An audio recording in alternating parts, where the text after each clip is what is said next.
ఎక్కిళ్ళు ఎందుకు వస్తాయి? వాటికి గల కారణాలేంటి? ఇప్పుడు తెలుసుకుందాం. I'm doctor Nagashankar, neurosurgeon, Raghavendra hospitals and Leela Karthikeya hospitals. ఎక్కిళ్ళు అంటే మనం ఇంగ్లీష్‌లో పెట్టి హికప్స్ అంటాం. హిక్ అనే సౌండ్ రావటం మూలాన దాన్ని హికప్స్ అంటాం. సో, మన ఛాతీకి మరియు పొట్టకు మధ్యలో డయాఫ్రమ్ అనే పల్సటి మస్క్యులర్ పోర్షన్ అని ఉంటుంది. సో, ఎప్పుడైతే ఈ డయాఫ్రమ్ అనేది కంట్రాక్షన్ జరుగుతుందో వోకల్ కాస్ట్ నుంచి వచ్చే శబ్దాన్ని మనం ఎక్కిళ్ళలాగా మనకు వినిపిస్తూ ఉంటాయి. సో, ఎక్కిళ్ళు సాధారణంగా 1-2 నిమిషాలు ఉండి తగ్గిపోతాయి. అదేమంత ప్రమాదం కాదు.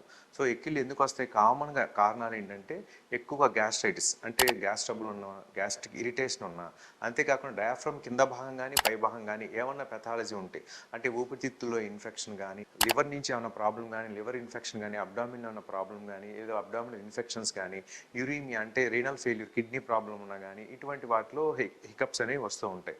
సో, సింపుల్‌గా 2 నిమిషాలు, 3 నిమిషాల్లో తగ్గిపోతే ఓకే. అలా కాకుండా కంటిన్యూస్‌గా ఈ ఎక్కీలన్నీ వస్తుంటే డెఫినిట్‌గా అందులో ఏదో ఒక ప్రాబ్లమ్ ఉంటుంది. డాక్టర్‌ని వెంటనే సంప్రదించి దానికి గల కారణాలేంటో మనం విశ్లేషించాలి.